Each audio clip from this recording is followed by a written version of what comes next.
Bueno, tengan ustedes muy buenos días. Obviamente empiezo ya a saludar a los amigos que empiezan a conectarse en este día viernes, último día de la semana. Empiezan a conectarse a través de las redes sociales, a través de Facebook.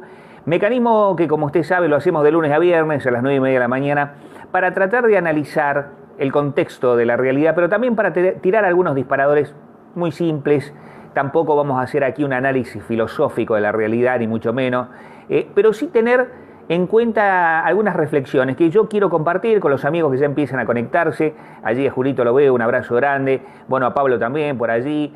Oscar, abrazo grande. La gente, Osvaldo allí en Córdoba, Daniel en España, un abrazo grande.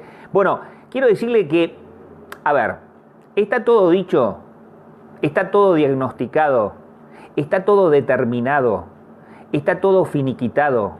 Bueno, yo le podría decir que empezamos en un tiempo, en una recta, en donde solamente y patéticamente se empiezan a notar los que son, a ver, vamos a decirlo en este idioma común, conocido, callejero, los que traicionan de alguna manera el mandato de sus bases. Y cuando digo de sus bases, digo partidos políticos, digo organizaciones gremiales, digo organizaciones sociales. Y los que están de alguna manera preparados, fundamentalmente para hacer una contracultura y en todo caso una oposición real y concreta a este modelo, a este sistema de explotación, de expulsión y de entrega. Y estas son las cosas que tienen que estar absolutamente claras. Lo que estamos viviendo con esta especie de novela dubitativa de la CGT, de la cúpula respecto del bono, un papelón, lo más patético que usted se pueda imaginar de la debilidad del movimiento obrero en la cúpula dirigencial, tiene que ver con esto. Ahora, el movimiento obrero no es la CGT. El movimiento obrero es mucho más que la CGT. El movimiento obrero organizado es mucho más inclusive que los propios gremios. El movimiento obrero, en todo caso, es la síntesis más acabada del sentir nacional de una nación.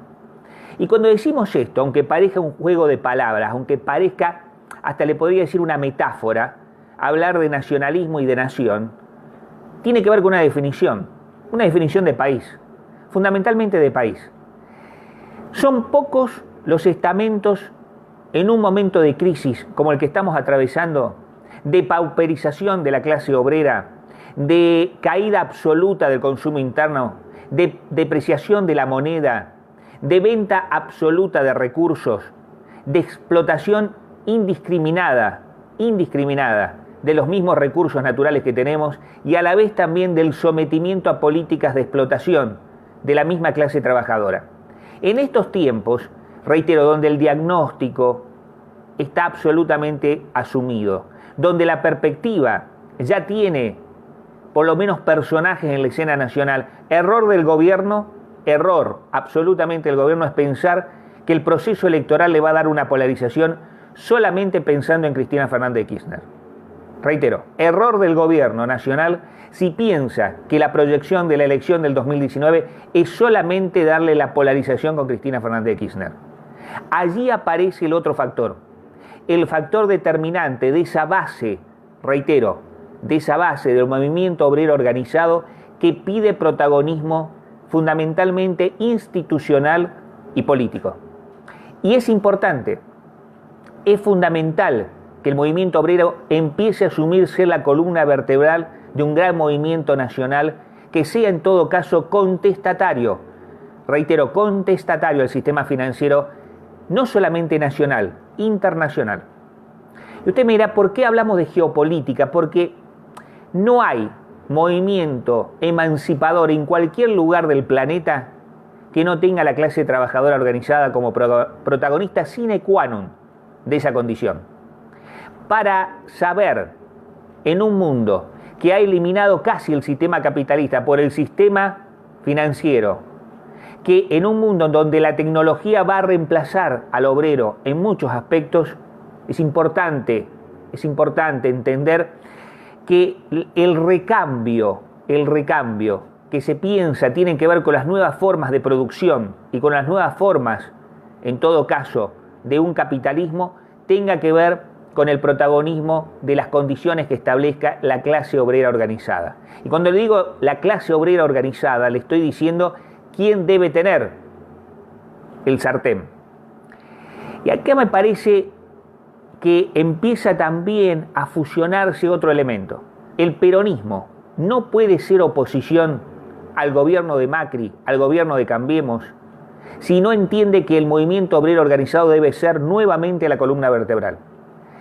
Por eso no hay que preocuparse por lo patético, casi lo burlesque que es concretamente ver a una CGT dubitativa, pensante, transera con Macri o con el gobierno nacional. Digo, no hay que detenerse en eso, la verdad, porque eso no es el movimiento obrero organizado, porque eso no significa. Una parte del movimiento obrero organizado se vio en la calle, una parte del movimiento obrero organizado está en la calle, una parte del movimiento obrero organizado sigue resistiendo con diferentes formas en un frente común, ¿cómo hacemos para que evidentemente la reforma laboral que ya está siendo ejecutada en la República Argentina, porque no espere una ley, no espere un decreto de necesidad de urgencia, hay reforma laboral ya en la República Argentina. Vaca Muerta fue una experiencia piloto de un acuerdo entre el gremio, el Estado y el gobierno provincial. Eso fue una experiencia. Se están pagando las consecuencias. La otra experiencia es un país que tiene en diferentes estamentos de la vida provincial, es decir, de cada una de las provincias argentinas, formas de explotación concreta y de reforma laboral aplicada en estos momentos en la República Argentina. Por eso, cuando hablamos de flexibilización laboral, lo que le estamos diciendo es que su salario como obrero, su salario como trabajador, es la variable de ajuste del gran ajuste argentino. Es la variable de ajuste que quiere el Fondo Monetario Internacional. Y esto es lo que está pasando. Por eso, vuelvo a señalarle la necesidad imperiosa que tenemos para empezar a entender que cuando el gobierno quiere pensar en polarizar o en buscar a Cristina Fernández de Kirchner como el objetivo número uno, se olvida del movimiento obrero organizado. Y allí es donde me parece radica también el valor de una alternativa de gobierno posible en el 2019. Si no entendemos esto como un proceso necesario, concreto, de reivindicación de los sectores del pueblo trabajador, no vamos a entender el proceso que se avecina. Es un proceso bisagra en la historia argentina, es un proceso que necesita considerablemente de actores fundamentales desde los gremios.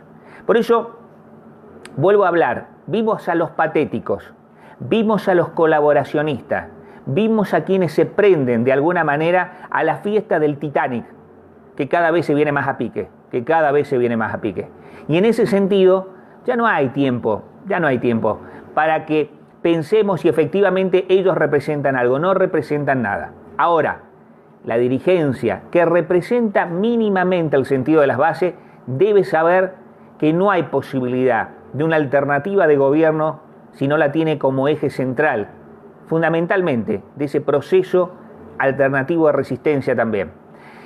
Quería compartir con usted esto porque muchas cosas están pasando y necesitan de definiciones urgentes.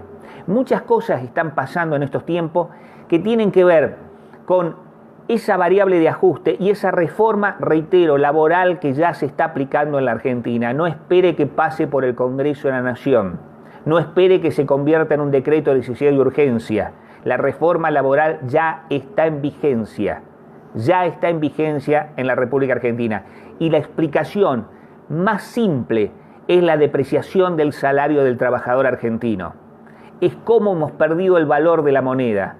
Es cómo los organismos internacionales nos expolian los pocos recursos que tenemos del erario público nacional para llevárselo en pago de intereses de la deuda. Esto es lo que está pasando. Por eso son horas decisivas, por eso son momentos en donde debemos definir otra Argentina posible. Estamos en un día previo a lo que va a pasar mañana con un superclásico que concita la atención de todo un país, sea usted de Boca, sea usted de River. Desear que mañana sea un día realmente de interés futbolero y también de reflexión hacia lo que se viene. Compartir con la familia un fin de semana, agradecerle que esté allí, Vero, un beso muy grande, y saber que usted es también protagonista de este proceso de comunicación alternativa, como lo es el portal Patagónico Noticias, la Perón Perón TV, los amigos de Yo No Me Banco Este Gobierno, Nico Nogales, un abrazo grande, Nico, gran laburo, gran laburo. Y también saber que hay otros amigos como Bander FM, bueno, amigos como los que se van sumando en cada semana, en cada lugar, los que colocan este editorial en su muro, los que los comparten, los que lo debaten. Hay gente que comparte y hay gente que no, y esto es lo bueno. La democracia se constituye de la pluralidad de las ideas, la democracia se constituye con la participación ciudadana. Todo lo demás, ese discurso cultural de Durán Barba, de que las emociones únicamente valen, o de Marcos Peña, de que a la gente ya no le interesa la política, todo eso hay que descartarlo y hay que empezar a ejercitar el derecho ciudadano de la participación, a saber decidir, pero fundamentalmente a saber ingresar contenido a la democracia. Esto es lo que nos va a valer seguramente como argentinos y en la Argentina para poder salir de cualquier crisis, aunque sea la peor de los últimos años, aunque sea la peor en un gobierno de 3 años, la peor de la historia argentina. Nos reencontramos el día lunes. Buen fin de semana, buen fin de semana. Como boquense, usted ya sabe que es lo que pienso, así que no le voy a decir mucho más, que sea un partido que vuelva a colocar al fútbol argentino en su máxima expresión. Los aprecio, los quiero y los acompaño a todos en este fin de semana también. Un abrazo, Utopía, a todos los amigos. Nos reencontramos el día lunes. Gracias por estar como siempre.